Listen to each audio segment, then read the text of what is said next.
Bismillahirrahmanirrahim. Assalamualaikum warahmatullahi wabarakatuh. Alhamdulillah. Alhamdulillahi rabbil alamin. Wa bihi nasta'inu ala umuri dunya waddin. Wa sallallahu wa sallam wa barak ala nabiyyina Muhammadin wa ala alihi wa sahbihi ajma'in amma ba'd. Taib ikhwati wa akhwati fillah, a'azzani Allah wa iyyakum. Insyaallah taala ya kita pada kesempatan kali ini kita akan melanjutkan pembahasan kitab Khudh Aqidatak yang artinya apa? Ambillah akidahmu minal kitabi was sunnati sahihah, dari Al-Qur'an dan juga sunnah yang sahih. Yang karya Syekh Muhammad Jamil Zainu. Pada pertemuan yang lalu kita telah membahas tentang atau bab syirik akbar ya. Tentang pengertiannya ya. Dan bahwasanya syirik akbar itu adalah dosa terbesar ya. Ya, dan telah kita bahas bahwasanya syirik akbar itu adalah memalingkan ibadah kepada selain Allah Subhanahu wa taala ya. Itu syirik akbar atau syirik besar ya. Syirik kan ada dua macam, ada syirik besar, ada syirik kecil ya. Nah, syirik akbar adalah memalingkan ibadah seluruhnya, ibadah dari asalnya sudah dipalingkan kepada selain Allah Subhanahu wa taala ya. Itu adalah syirik akbar. Baik.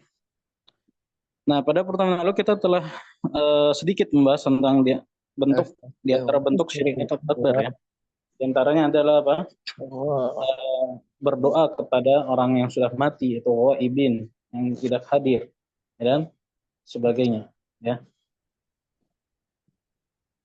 Baik, sekarang kita bab yang baru itu tentang anwa'u syirkil akbar ya. Macam-macam syirik besar. Syirkil akbar. Ya, atau bisa diterjemahkan dengan terjemahan yang lain jenis-jenis syirik akbar. Nah, di sini Syekh akan menyebutkan contoh-contoh syirik akbar. Ya. Yaitu adalah beliau menyebutkan bentuk-bentuk ibadah yang seharusnya ditujukan kepada Allah Subhanahu wa taala tapi malah ditujukan kepada selain Allah. Nah, maka itu apa? Menjadi syirik akbar ya, syirik besar. Oke, langsung kita bahas saja, kita bacakan seperti biasa kitab ini ya. Di dalamnya ada Syekh menulis kitab ini dalam dengan cara dengan bentuk soal jawab ya, pertanyaan dan jawaban. Soal, pertanyaan.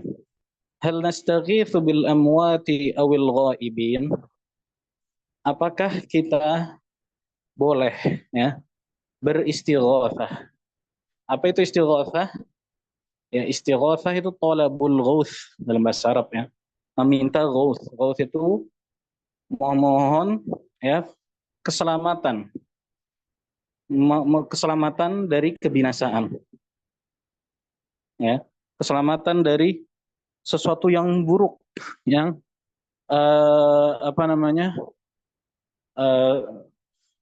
kondisi yang tidak baik ya, kondisi yang menyulitkan atau bisa membinasakan ya, di kondisi-kondisi genting gitu ya. Nah, meminta keselamatan dari kesulitan ya, keburukan, kebinasaan itu disebut dengan istighatsah ya. Nah, istighatsah ini ibadah. Istighatsah itu adalah ibadah. Maka tidak boleh ditujukan atau diminta kepada selain Allah Subhanahu wa taala. Ya, di sini kata Syekh, apakah kita boleh beristighatsah dengan orang-orang mati? Apakah kita boleh meminta perlindungan, keselamatan dari bahaya kepada orang-orang mati?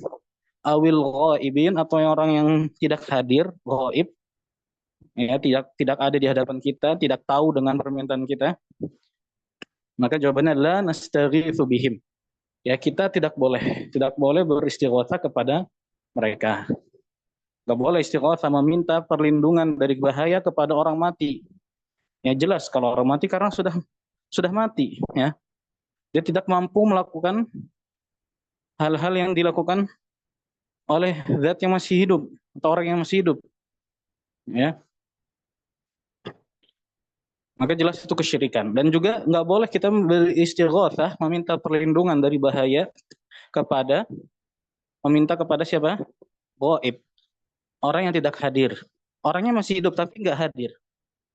Nggak boleh kita meminta kepada dia. Kenapa? Karena itu kesyirikan juga, ya. Sisi syiriknya adalah bahwasanya kita berarti apa namanya, secara mungkin tidak langsung, ya, atau orang yang meminta perlindungan atau istighatsah kepada orang yang hidup tapi gaib, itu seakan-akan mengatakan bahwasanya orang itu memiliki kekuasaan, memiliki kekuatan yang di luar, apa namanya, kekuatan yang tidak biasa gitu, kekuasaan. Itu sisi kesyirikannya. Karena dia tidak hadir tapi bisa tahu dengan apa permintaan kita. Nah, itu kan itu kesyirikan, ya. Baik. Jadi tidak boleh beristighatsah kepada orang yang mati dan gaib, tidak hadir. Dalilnya apa? Belum membawakan dalilnya. Qala Allah Ta'ala, Allah Ta'ala berfirman, "Walladzina yad'una min dunillahi la yakhluquna syai'a wa hum yukhlaqun. Wa amwatun ghairu ahya'in wa ma yash'uruna ayyana yub'atsun." Dan orang-orang yang berdoa kepada selain Allah, berdoa termasuk istighatsah di antaranya, ya. Istighatsah sebenarnya bagian dari doa. Karena di situ ada permintaan, ya. Dan orang-orang yang berdoa kepada selain Allah, ya, kehalalan dan orang-orang, ya, yang berdoa walladzina yad'una min dunillah, ya. Di sini bukan orang-orang yang, tapi maksudnya apa? Zatnya, ya, zat yang disembah, yang didoakan, maksudnya yang sebagai tujuan untuk berdoa selain Allah, la yakhluquna syai'an, ya. Zat yang disembah, yang ditujukan kepada mereka doa selain Allah, ya, mereka tidak bisa menciptakan apapun. Wa hum yukhlaqun, bahkan mereka diciptakan karena mereka makhluk, ya. Amwat, mereka adalah orang-orang mati. Ghairu ahya, tidak hidup, ya. Wa ma yash'uruna ayyana yub'atsun, dan mereka pun nggak tahu, mereka tidak tahu kapan, ya, kapan mereka, yaitu para penyembah mereka, akan dibangkitkan, ya. Mereka tidak tahu, mereka nggak tahu hal gaib, mereka mati, ya, tidak hidup, mereka diciptakan bukan menciptakan, makanya mereka tidak berhak untuk diibadahi. Di antaranya adalah doa, ya. Kemudian dalil yang kedua, nah, beliau membawakan dalil yang kedua dalam surat Al-Anfal, "Idz tastaghitsuna rabbakum fastajaba lakum." Ketika kalian beristighatsah kepada Rabb kalian, maka Allah, ya, Rabb kalian akan mengabulkan untuk kalian. Ya, ketika kalian istighatsah meminta perlindungan dari bahaya kepada Allah, maka Allah akan kabulkan. Artinya apa? Mafhumnya yang bisa kita pahami dari ayat ini, bahwasanya selain Allah nggak bisa mengabulkan. Ya, percuma kita minta pertolongan, istighatsah kepada selain Allah, pada orang yang sudah mati atau orang yang gaib, ya, nggak, percuma, mereka nggak bisa mengabulkan. Mereka nggak punya kekuasaan, ya. Maka istighatsah harus ditujukan kepada Rabb kita, kepada Allah Subhanahu wa taala, ya, bukan kepada selain Allah. Kemudian beliau membawakan hadis, waqala sallallahu alaihi wasallam, dan Nabi sallallahu alaihi wasallam bersabda, "Ya hayy ya qayyum bi rahmatika astaghits." Ya, hadis hasan riwayat Tirmidzi. Ini diantara zikir, ya, zikir yang diajarkan oleh Nabi sallallahu alaihi wasallam, termasuk zikir pagi petang kalau nggak salah, ya. Ya, zikir pagi petang.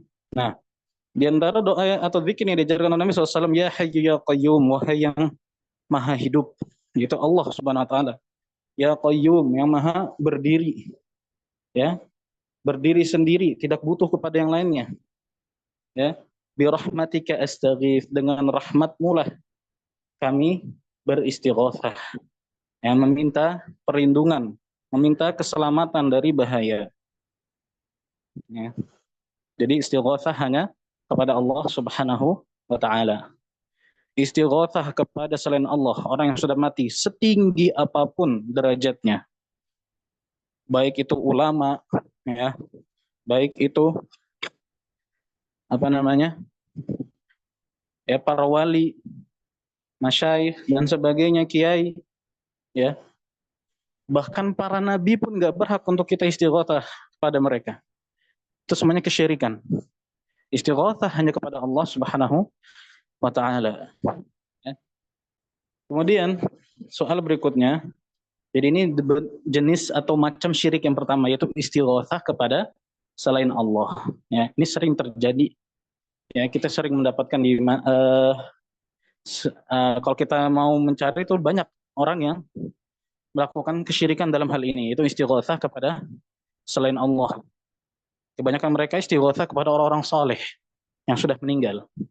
Ya, ini adalah kesyirikan, syirik besar, ya, syirik akbar yang bisa mengeluarkan seorang dari Islam. Ya. Baik, jadi ini jenis atau macam syirik akbar yang pertama. Kemudian yang kedua, ya soal hal tajuzul isti'anatu bi ghairillah. Pertanyaannya adalah apakah boleh isti'anah? Isti'anah itu meminta pertolongan, ya. Pertolongan di sini nggak mesti pertolongan untuk melakukan sesuatu gitu ya. Itu isti'anah. Apakah kalau kita boleh isti'anah kepada selain Allah, meminta pertolongan, ya, meminta bantuan kepada selain Allah? La tajuz. Jawabannya apa?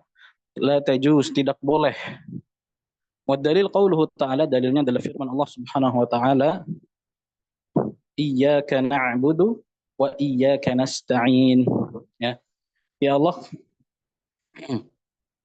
kepadamu lah kami beribadah dan kepadamu lah kami nasta'in, kita meminta pertolongan, isti'anah, ya. Jadi hanya kepada Allah, ya. Dalam ayat yang mulia ini, iyyaka na'budu, kepadamu ya Allah kami beribadah. Ya, kita bisa perhatikan bentuk atau kalimatnya bukan kami beribadah kepadamu, tapi kepadamulah kami beribadah. Paham nggak?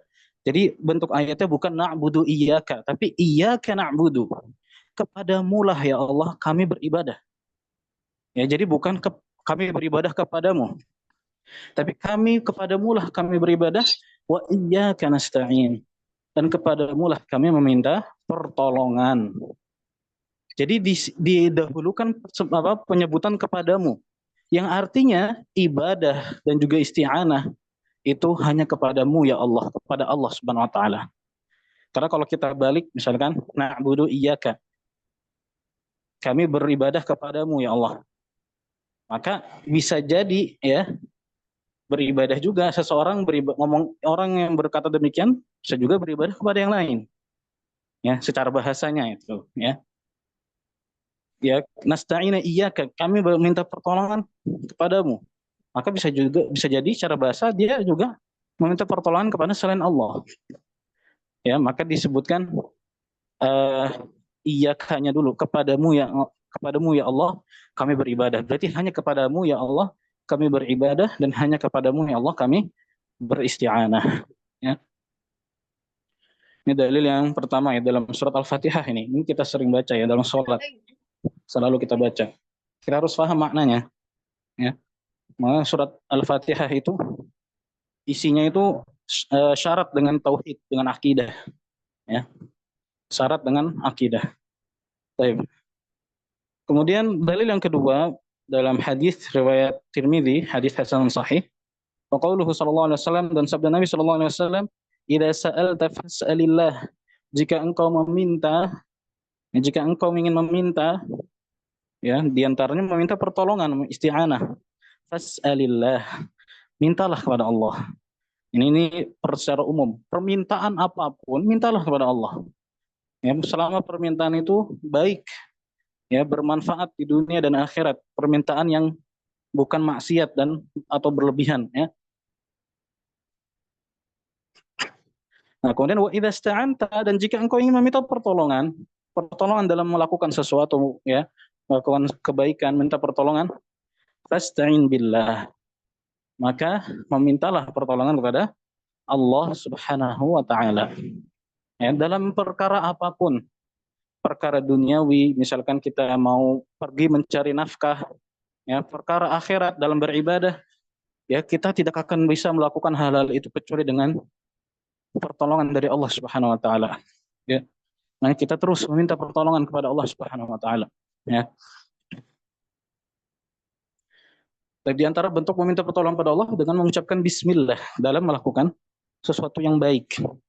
Ya, mengucapkan bismillah itu dalam rangka tabarruk dengan nama Allah, mengambil keberkahan dari nama Allah, dan juga meminta pertolongan kepada Allah Subhanahu wa taala.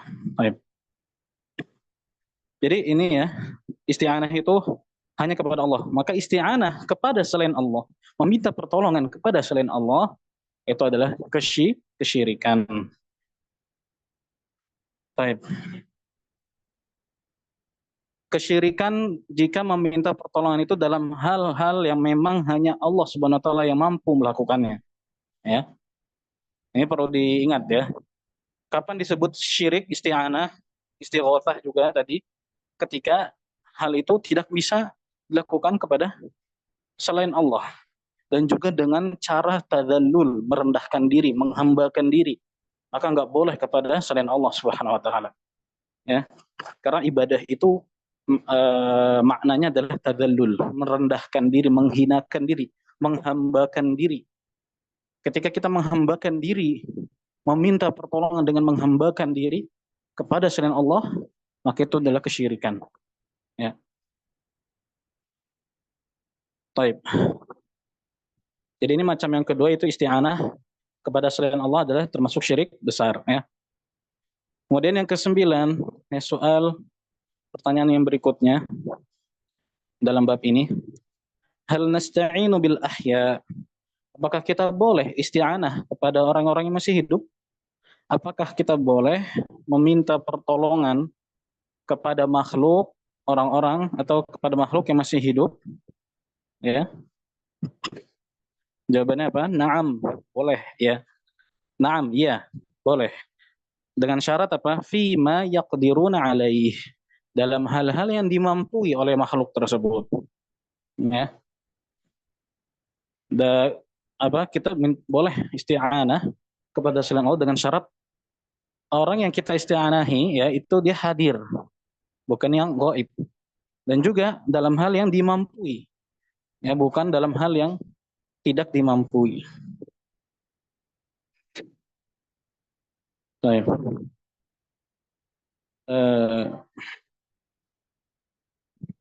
Adapun hal-hal yang tidak dimampu oleh makhluk, maka mintanya kepada siapa? Pada Allah Subhanahu wa taala. Baik. Nah, beliau membawakan dalil diantaranya firman Allah Subhanahu wa taala dalam surat Al-Maidah, ya. Wa ta'awanu 'alal birri wat taqwa. Dan saling tolong menolonglah, ta'awanu. Nah, ada kata saling tolong menolong. Maka kita diperintahkan untuk tolong menolong. 'Alal birri wat taqwa, dalam kebaikan dan ketakwaan. Saling tolong menolong, dan maka meminta pertolongan kepada makhluk juga itu diperbolehkan, ya, bukan kesyirikan. Ya, dengan syarat dalam hal-hal yang dimampui oleh makhluk, bukan dalam hal yang tidak dimampui. Dan juga dia hadir, ya. Hadir artinya dia ada di hadapan kita, tahu dengan permintaan kita, atau mungkin kalau sekarang bisa lewat telepon, lewat chat dan sebagainya, ya. Tapi kalau dia nggak tahu, gaib, ya, maka itu kesyirikan. Dan dalil yang kedua dalam hadis riwayat Muslim, qala sallallahu alaihi wasallam, Nabi sallallahu alaihi wasallam bersabda, wallahu fi auni al-'abdi ma kana al-'abdu fi auni akhihi. Dan Allah Subhanahu wa taala senantiasa menolong seorang hamba selama hamba itu menolong saudaranya. Ya. Jadi di sini apa? Allah Subhanahu wa taala Nabi SAW menyebutkan bahwasanya di antara keutamaan menolong saudara kita, bahwasanya Allah akan menolong kita. Ya, jadi tolong menolong itu boleh. Maka meminta pertolongan kepada makhluk juga boleh, ya, dalam hal yang dimampui. Baik. Kemudian pertanyaan berikutnya yang ke-10. Hal yajuzun nadhru li ghairillah. Nah, ini bentuk kesyirikan yang lain, ya. Kalau tadi kita udah bahas dua, ya, istighatsah dan isti'anah kepada selain Allah, itu syirik. Ya, hanya kepada Allah kita istighatsah dan isti'anah. Nah, yang sekarang, apakah boleh nazar untuk selain Allah, ya? Hal yajuzun nadhru li ghairillah. Apakah kita boleh bernazar untuk selain Allah? Nah, pertama, apa arti nazar itu sendiri? Ya, nazar itu seperti sumpah, ya, untuk melakukan sesuatu kebaikan atau bersumpah untuk melakukan sesuatu, ya. Nah, nazar ini ada dua macam.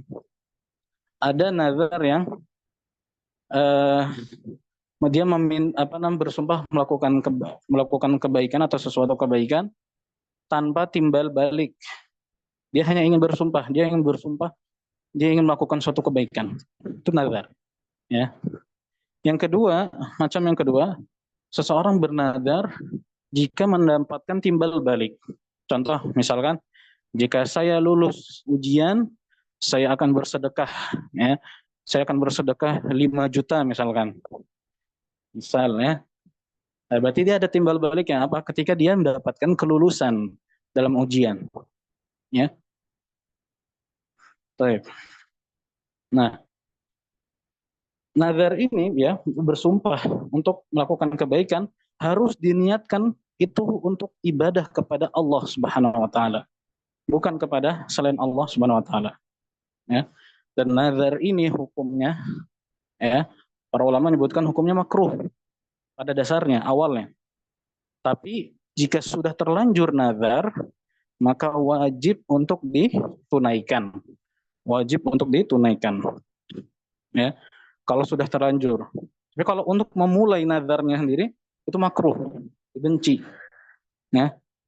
Bahkan sebagian ulama melarang, ya, melarang mutlak, nggak boleh. Tapi kalau sudah terlanjur bernazar dan nazarnya itu sesuatu yang baik, ya, dan untuk Allah Subhanahu wa taala, maka wajib ditunaikan. Nah, pertanyaannya, apakah boleh nazar untuk selain Allah? Jawabannya la, tidak boleh. La yajuzun nadru illa lillah.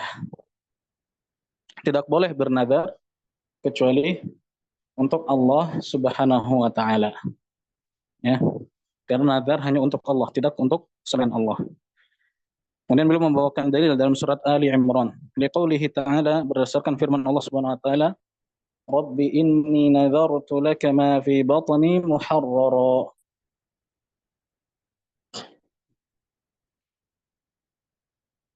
Baik. Ya Allah, ya, dalam surat Ali Imran, ya, Allah mengatakan ini tentang perkataan eh, ini kalau nggak salah Maryam, ya, perkataan Maryam.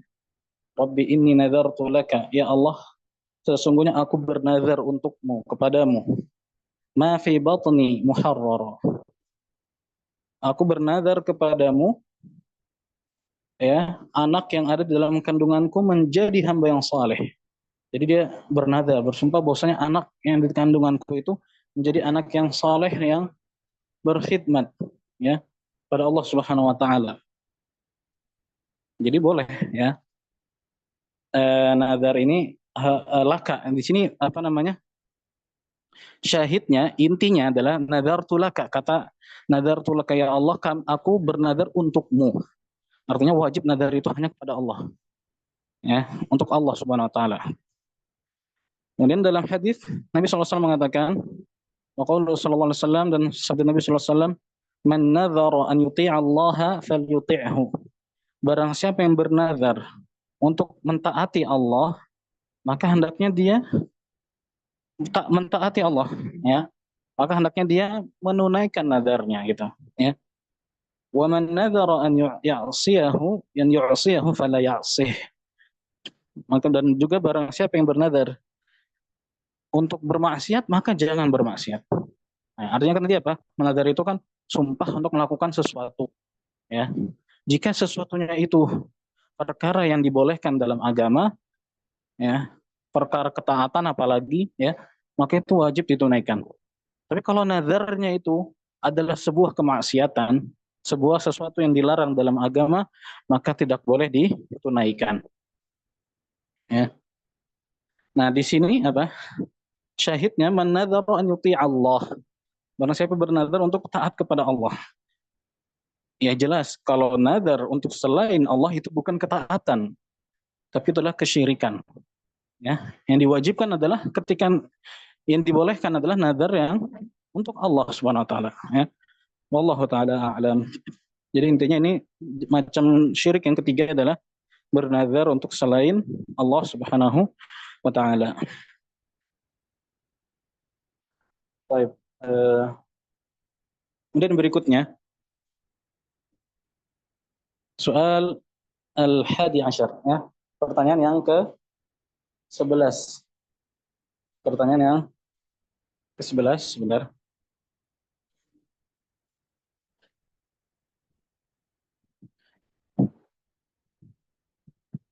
Ya, pertanyaan yang ke-11, hal yajuzu dzabhu li ghairillah?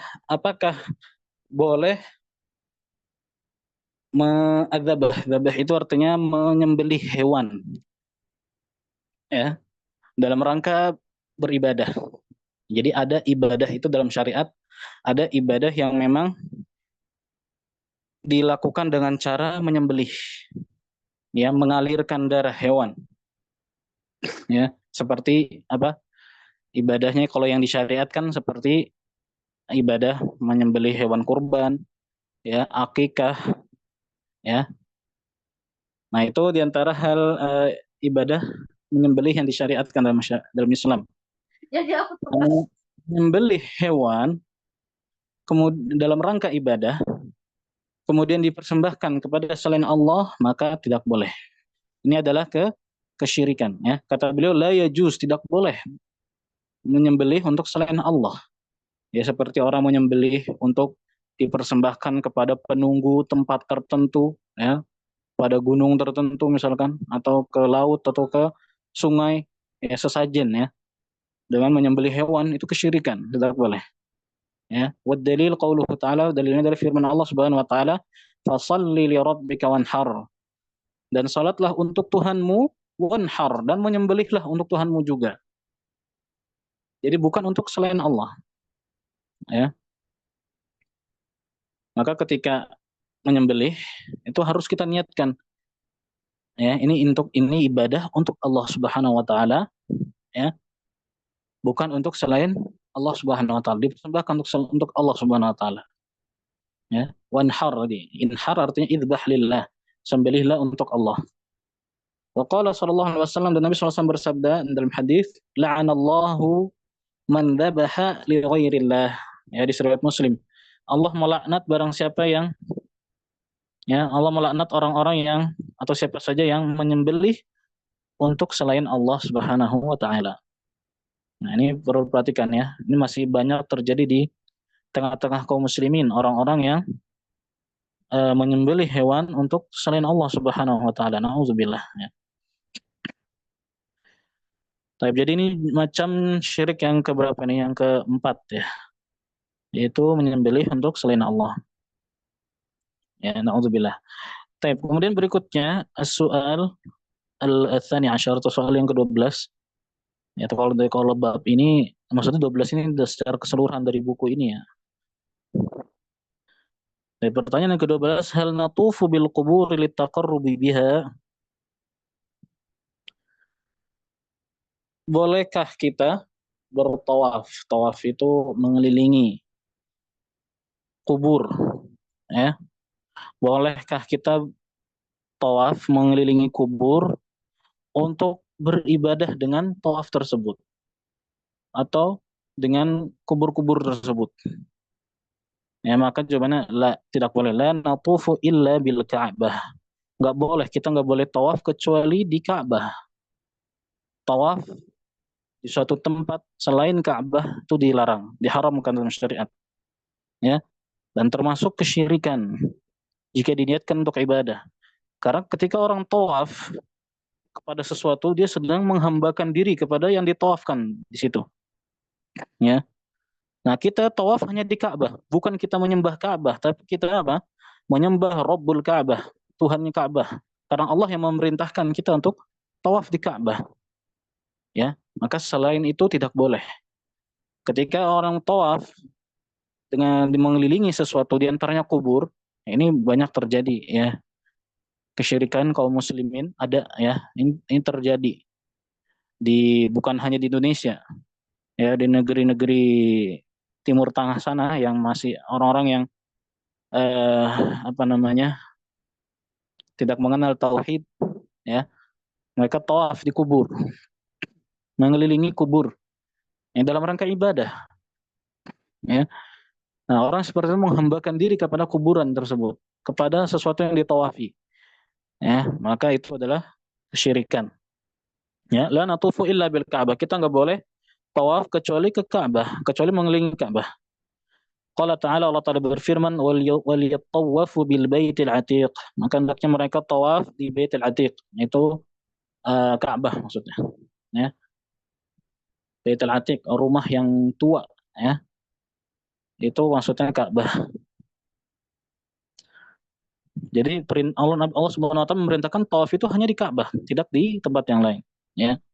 Yang dalam surat Al-Hajj. Kemudian dalil berikutnya dalam hadis Nabi SAW yang dalam riwayat Ibnu Majah, wa qala sallallahu alaihi wasallam, Nabi SAW bersabda, man tafa bil baiti sab'an wa shalla rak'atain kana ka'itqi raqabah. Barang siapa yang tawaf di bait, maksudnya di Ka'bah, ya 7 kali, kemudian sholat 2 rakaat, sholat rakaatain, ini ketika umroh dan haji, ya kan ada tawaf. Kalau umroh ya tawaf umroh namanya, kalau haji ada tawaf ifadah, ada tawaf wada, ya. Nah itu kan habis tawaf kan 7 kali, mengelilingi Ka'bah 7 kali, kemudian disunahkan sholat 2 rakaat setelahnya. Maka pahalanya atau keutamaannya adalah karena ka'itqi raqbah, seperti membebaskan budak, keutamaannya, ya. Nah, di sini intinya bahwasanya tawaf itu di Ka'bah, yang memiliki keutamaan hanya di Ka'bah, bukan di selain Ka'bah, ya. Maka tawaf di selain Ka'bah, di kubur misalkan, atau tempat apapun benda yang diagungkan, maka itu kesyirikan, tidak boleh, ya. Karena seseorang yang tawaf di situ dia sedang menghambakan diri kepada yang dia kelilingi di situ, tawafin, ya.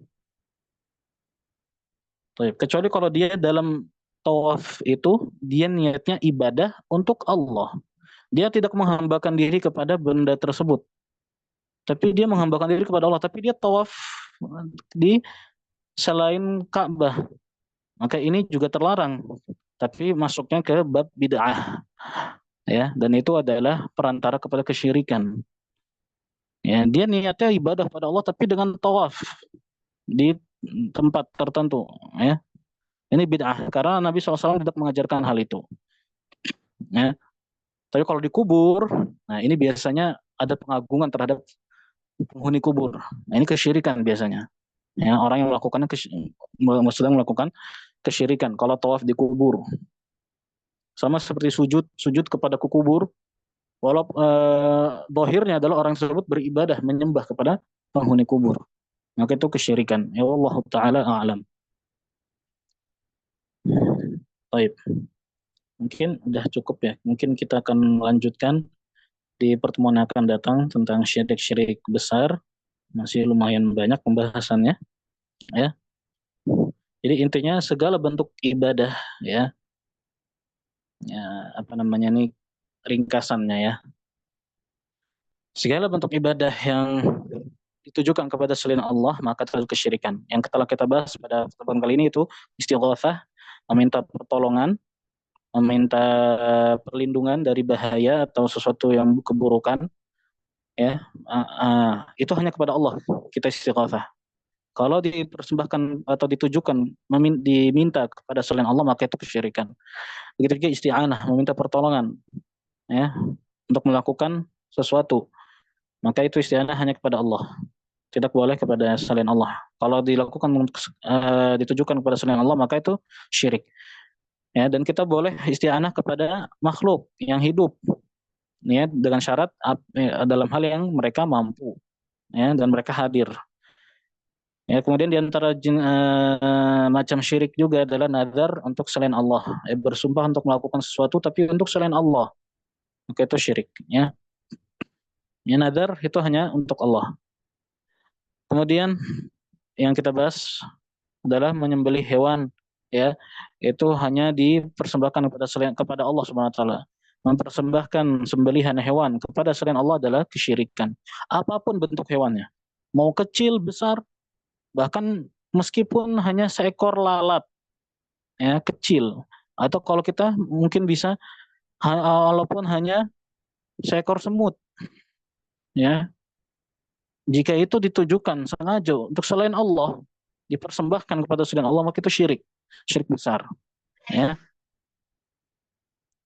Kemudian di antara bentuk syirik juga adalah tawaf di kubur, ya, atau tawaf pada sesuatu apapun selain Ka'bah, ya, dalam rangka ibadah, mengagungkan sesuatu yang ditawafin, tawafi itu, ya. Tapi wallahu alam, jadi itu yang telah kita bahas pada kesempatan kali ini, semoga bermanfaat, kurang lebihnya mohon maaf.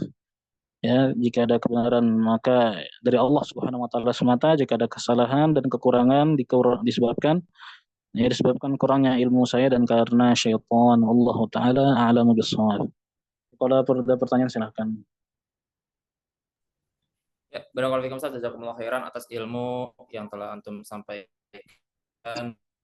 Ya, semoga kita bisa sama-sama lebih aware lagi ya, lebih notice lagi dengan segala macam kesyirikan ya pada zaman sekarang. Teman, insya Allah kita sudah masuk di sesi tanya jawab. Bagi teman yang ingin bertanya, boleh silahkan raise hand. Oke Ustaz. Ustaz, izin membacakan pertanyaan tertulis. Ya.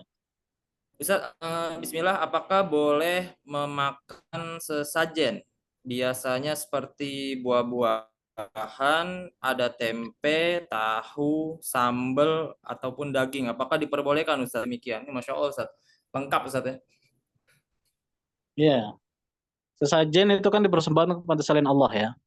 Kalau bentuknya sembelihan, yaitu daging, maka nggak boleh, haram. Ya, sesuatu yang disembelih untuk selain Allah itu haram, tidak boleh dimakan. Ya. Adapun selain daging, jika tidak menimbulkan fitnah atau apa namanya, orang akan menuduh kita macam-macam, ya, pada dasarnya nggak apa-apa, boleh. Allah alam, setahu saya boleh, ya, karena bukan sembelihan itu, bukan, nggak ada per, apa namanya, selain apa namanya, selain daging tadi, ya, maka dia itu mau terjadi seperti buah-buahan, ya, dia kan tumbuh sendiri, tumbuhnya bukan karena ada campur tangan manusia di situ. Allah yang menumbuhkan langsung, gitu ya, tanpa ada campur tangan manusia di situ, dan tidak dengan kesyirikan, apa namanya, buah itu ada, ya. Jadi insya Allah nggak masalah kalau selain yang daging-dagingan, ya. Tapi boleh juga, bagus juga kalau kita menolak atau nggak, kita nggak makan sama sekali dalam rangka mengingkari, ya, itu malah bagus, ya. Jadi kalau daging-dagingan nggak boleh, ya. Jika sesuatu sesembelihan dipersembahkan pada selain Allah, haram untuk dimakan. Wallahu a'lam. Baik. Ada Baik, lagi? jazakumullah khairan Ustaz. Baik, kepada Akhi Adindra, tafadhol untuk bertanya kepada Ustaz. Oh, Assalamualaikum yang warahmatullahi wabarakatuh, Ustaz. nah, Waalaikumsalam warahmatullahi Kedengeran ya wabarakatuh. Ustaz ya? Maaf, maaf. Iya, ya. Ini Ustaz mau nanya eh sebenarnya ini mengenai sihir ya. Eh, jadi Ana pernah baca nih di websitenya Ustaz, ada Ustaz namanya Ustaz Sofian Holly Toure. Iya. Nah, beliau ada artikel di situ tentang apa namanya, hip, hipnoterapi. Katanya hipnoterapi termasuk bagian sihir. Emang benar ya Ustaz ya? Mau penjelasannya? Soalnya di Waduh. artikel beliau seperti itu, di artikelnya Ustadz Sofyan Holid Rure. Ya, Allah alam, saya nggak tahu pastinya, apa itu, hipnoterapi, ya. Saya nggak tahu Iya, pastinya bagaimana. hipnoterapi, iya benar. Saya nggak tahu pastinya prosesnya bagaimana. Ya, wallahu alam saya nggak tahu, jadi belum bisa memastikan juga. Waktu itu Tapi sih Ana pernah datengin acara itu, tapi dia berupa kayak musik gitu. Maksiat sih kayaknya lebih ke maksiat kali ya. Dia lebih pakai suara-suara musik sih, iya, audio tapi musik. Allah alam ya. Mungkin saat Sofyan Khalid Rurai bisa beliau lebih paham, maka ya beliau Masya Allah ya, kita akui keilmuan beliau ya. Bisa jadi beliau Ya, lebih paham dan nggak masalah ikut beliau ya. Jadi iya. kalau saya pribadi belum bisa memastikan. Soalnya untuk sementara boleh lah istilahnya taklid ke beliau ya. Kalau emang beliau Oke. beliau beliau ahli akidah juga soalnya ya, Ustaz Sofyan. Oh, Ya, oh gitu ya. hafizahullah. Oh, baik, berarti saya ikutin artikelnya beliau aja ya. Khalid Ture, Ya, Sofyan Khalid Ture sementara namanya, boleh, maaf. boleh. Ya, sementara boleh nggak masalah. Dan kalau misalkan ada apa namanya, ada penjelasan yang lain ya dari Ustadz yang lain yang mungkin lebih paham juga dan lebih mengupas lebih dalam lagi dari segi syariatnya ya, mungkin itu bisa juga ya. Allah alam. Cuman setahu saya karena saya nggak paham juga terapi gimana, jadi saya nggak apa-apa ikut Ustadz Khalid dulu, Ustadz Sofyan dulu ya, Sofyan Khalid Roy, hafizahullah. Sofyan Khalid Ture ya. Nah, Ya, Kita cukup jelas ya, Ahi Adindra.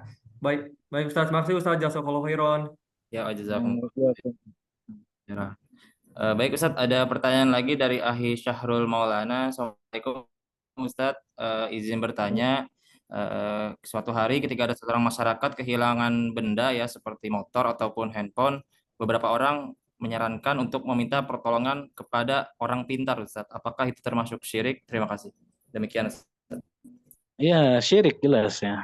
Dalam apa ingin mengetahui di mana hilangnya ya kan? Kan itu hal yang gaib.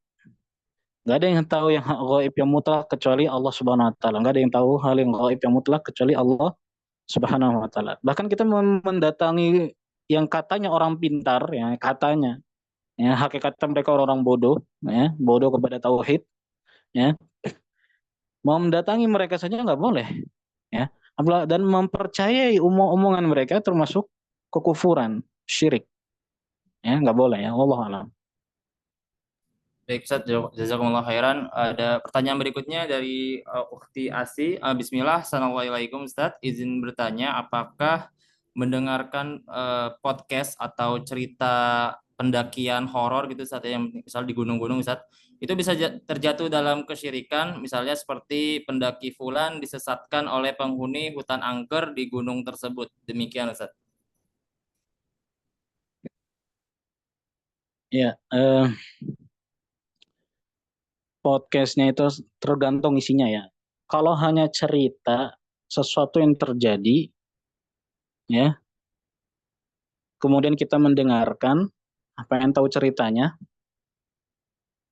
maka itu Allah alam nggak sampai masuk syirik. Tapi kalau di situ ada kesyirikan yang ceritanya itu dibumbu-bumbuin dengan sesuatu hal yang menyelisih akidah, menyelisih tauhid, kemudian kita percaya, naudzubillah. Nah, kalau kita mulai percaya baru itu syirik, ya. Tapi kalau hanya mendengarkan, ya. Tapi kalau misalkan di situ ada apa ya? Ceritanya itu ditambahin dengan peramalan-peramalan. Nah, peramalan hal yang gaib. Nah, ini nggak boleh syirik masuknya, ya. Maka lebih baik jangan lebih baik jangan mendengarkan hal itu ya. Karena minimalnya itu ya sia-sia, sesuatu yang nggak bagus, bisa merusak akidah juga, bahaya, ya. Jadi bisa menjadi wasilah kepada kesyirikan. Ya, tapi nggak mesti langsung syirik jatuhnya, tapi tergantung isi podcastnya gimana ya. Kalau ada peramalan-peramalan di situ maka itu bisa jatuh kesyirikan kalau kita mendengarkan, apalagi sampai percaya ya. Jadi kalau hanya cerita kemudian kita dengar ya tanpa mempercayai ya hal yang dalamnya itu, ya Allah alam nggak sampai kesyirikan, tapi lebih baik jangan ya.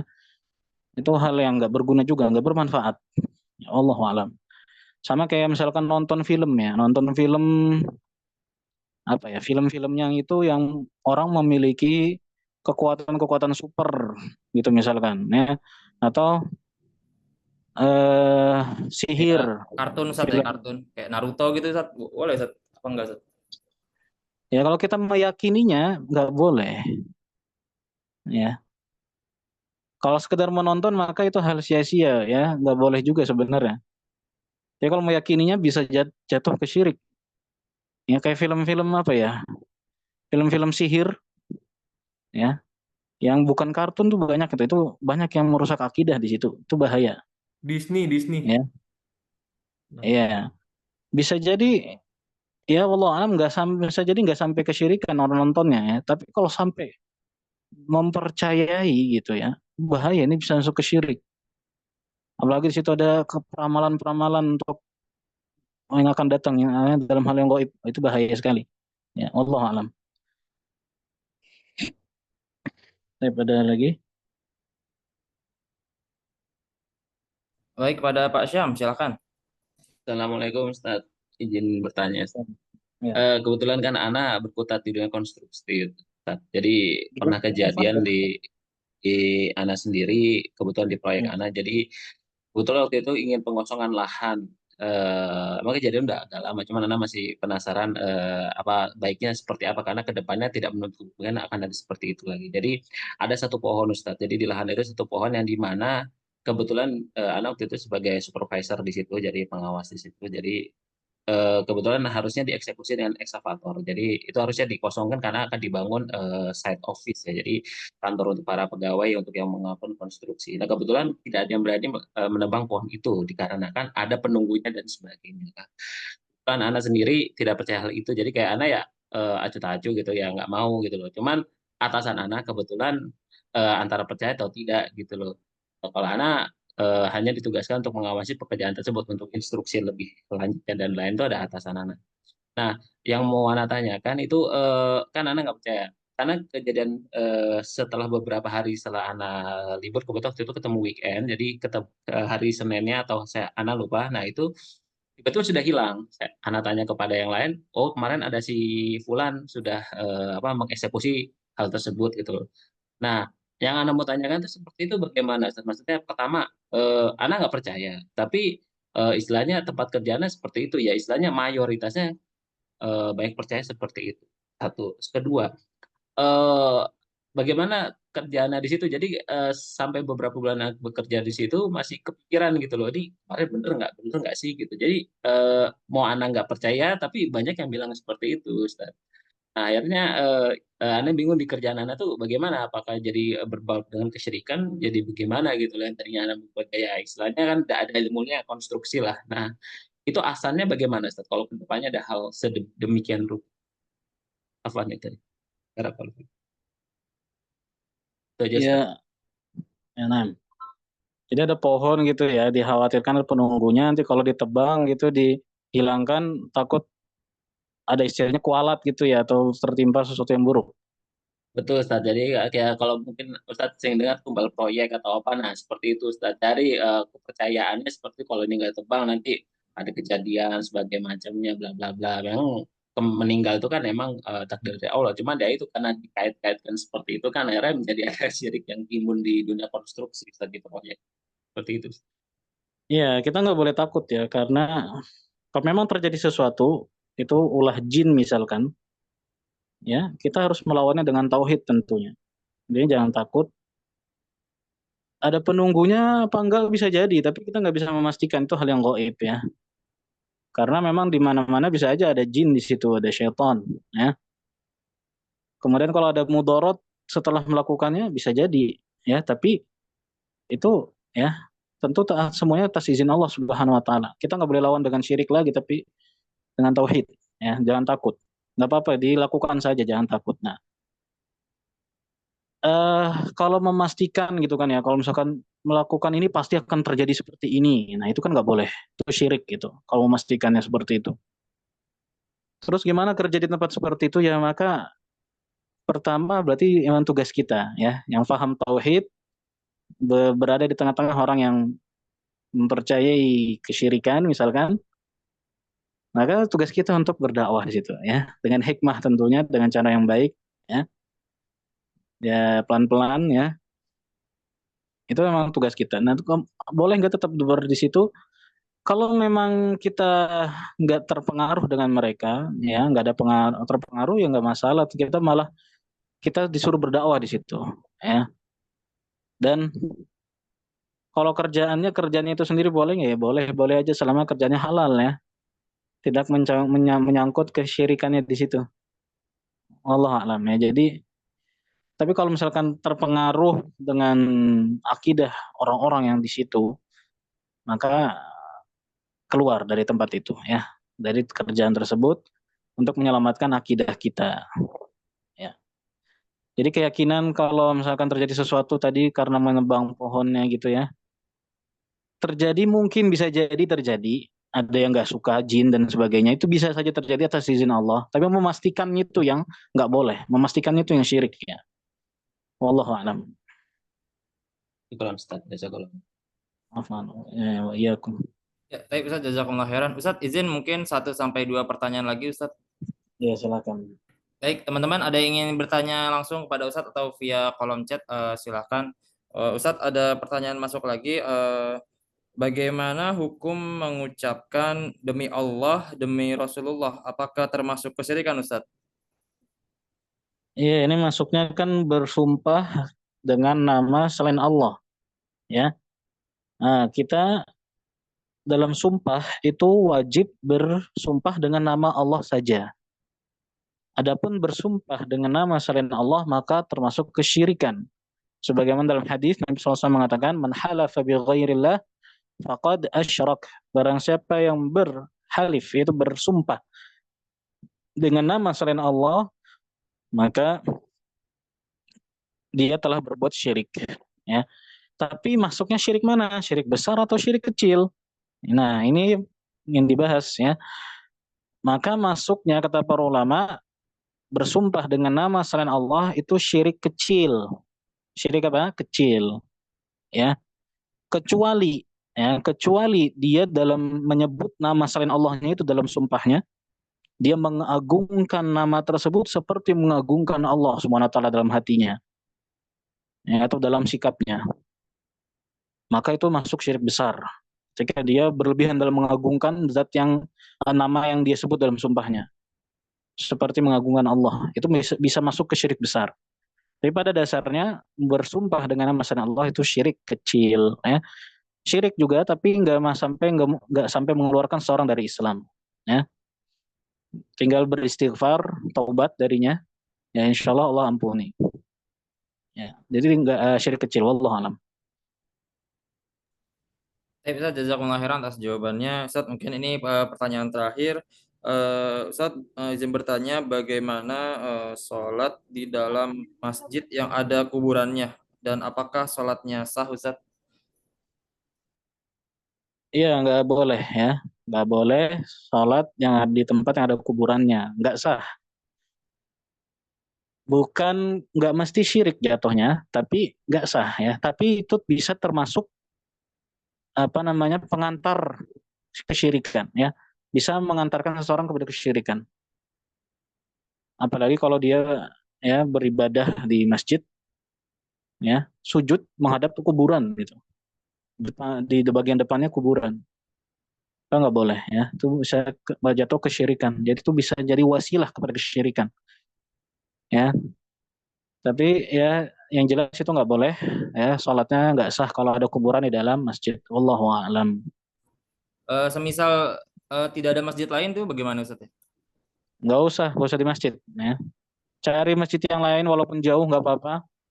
Kalau terlalu jauh nggak sempat ya, nggak kita nggak mampu ke sana ya udah, sholat di mana saja, di rumah bisa, atau kalau punya kemampuan bikin musola sendiri lagi ya. Ya kalau kemampuan ada ya. Sholat Jadi sholat di rumah lebih baik daripada sholat di tempat masjid yang ada kuburannya. Wallahu a'lam. Kalau ada batasannya gitu Ustaz, misalkan Anda pernah lihat kan berapa kali lihat masjid itu masjid tapi belakangnya nih batasin dinding, berarti bukan masuk area masjid ya, itu belakangnya kuburan. Dan satu lagi ada tempat area sholat tapi dia di halamannya Ustaz. Itu masjid, apakah itu masih termasuk seperti itu atau yang dimaksud yang dan Anda pernah lihat juga yang kuburannya memang di di tengah-tengah area sholat gitu, Ustaz. Nah, itu dari tiga itu yang mana yang dimaksud dengan ada kuburan di dalam semua termasuk Ya. atau Yang saya maksud tadi kalau kuburannya di dalam masjid, ya jelas nggak boleh ya. Tapi kalau kuburannya di luar masjid, ada pembatasnya, wallahu alam itu nggak masalah ya, boleh. Kalau ada pembatasnya, ya misalkan di pagar kuburannya, yang sudah area kuburannya itu ada pagernya itu ya. Jadi ada pembatasnya atau dibatasi dengan jalan gitu. Ada apa namanya? Apa namanya? Ada pagernya, kemudian ada jalan gitu kan misalkan. Atau ada tembok selain tembok masjidnya gitu ya. hmm. Allah alam itu nggak masalah kalau seperti itu. Tapi Oh, yang kalau penting di yang penting bukan di dalam, area sholat berarti, Ustaz, ya, bukan di tengah-tengah buatnya iya, tempat area sholat ya. iya betul. Kalau di halaman masjid, saya kurang tahu pasti ya. Cuman itu khawatirnya termasuk karena khawatirnya jadi wasilah kepada kesyirikan juga. Lebih baik dihindarkan juga. Nah, Allah alam.